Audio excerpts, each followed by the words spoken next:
আসসালামু আলাইকুম এভরিওয়ান। কাছে এবং দূরে যে যেখান থেকে আমার ভিডিওটি দেখছেন, আশা করি আল্লাহর রহমতে আপনারা অনেক ভালো আছেন। আমরা অনেক ভালো আছি। তো মাসের বাজার আমার শুরুতেই করা হয়ে যায়, মানে আমার হাজব্যান্ড স্যালারি পাওয়ার পরপরই সব বাজার হয়ে যায়। শুকনা বাজার বলেন, কাঁচা বাজার তো সবসময় করা হয়, সপ্তাহে সপ্তাহে করা হয়। বাট মাছের বাজার আর শুকনা বাজারটা হচ্ছে মানে আগে পুরো মাস ধরে করা হয়, যেহেতু ওর বারবার যাওয়ার সুযোগ নাই, মানে খুব ব্যস্ত থাকে, যার কারণে আর কি। তো সকাল সকালই বিশাল বড় একটা মাছ, ইভেন এই পাঙ্গাস মাছটার কিন্তু অনেকগুলো পেটে ডিম ছিল।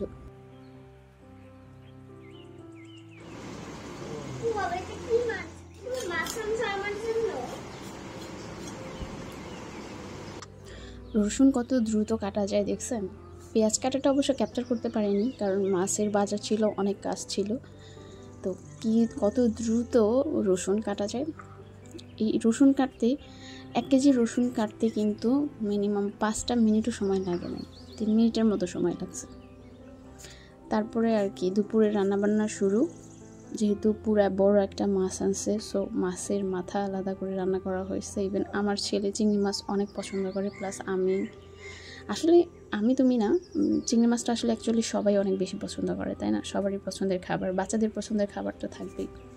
তো চিংড়ি মাছটা আমি হচ্ছে আলু আর বেগুন দিয়ে রান্না করছি, অনেক মজা হয়েছে খাইতে। যেই দিন এই মাছ নিয়ে আসছে তার আগের দিনই আমার মাংসের মশলা, মাছের মশলা সব ফুরে গেছে।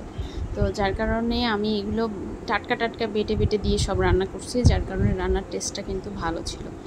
আর নর্মালি রান্নার মধ্যে গরম পানি দিলে কিন্তু রান্নার টেস্ট বেড়ে যায়, এই জন্য আমি ইন্ডাকশনে আলাদা পাতিলে পানি গরম দিই। এটা আমি বরাবরই করি, ইভেন আমার শাশুড়ি আম্মাকেও দেখে আসছি সেম কাজটা করতে। আমার আম্মু করে যে গরম পানি দিলে আসলে রান্নার টেস্ট বাড়ে, কিন্তু ঠান্ডা পানি দিলে কিন্তু আবার ঠান্ডার টেস্ট কমে যায়।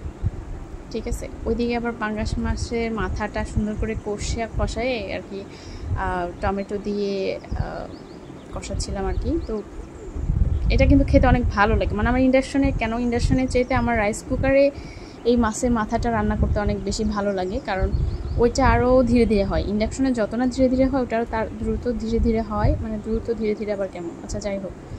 তো যার কারণে একদম হাড্ডি পর্যন্ত নরম হয়ে যায়। মাছের হাড্ডি থাকে না, মানে কাটা আর কি, যেসব কাটা শক্তমুক্ত কাটা থাকে ওগুলো সহ একদম নরম হয়ে যায়, খাইতেও অনেক মজা লাগে। যেহেতু মাছের সব গলে যায়, সব হয়ে যায়, মানে পুরা নেহারির মতো লাগে খাইতে, এক কথায় অনেক টেস্ট হয়।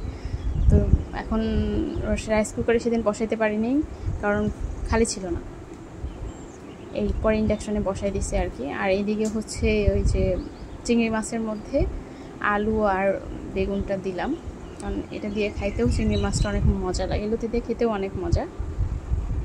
চিংড়ি মাছ আপনি যে কোনো কিছুর সাথে খেতে পারেন। আমি আবার চিংড়ি মাছের মাথাটা কী করি, এটা একটু কিপটামি মতন হয়ে যায় আর কি, অন্যরকম করে করি, যাই হোক ওটা আরেকদিন বলবো।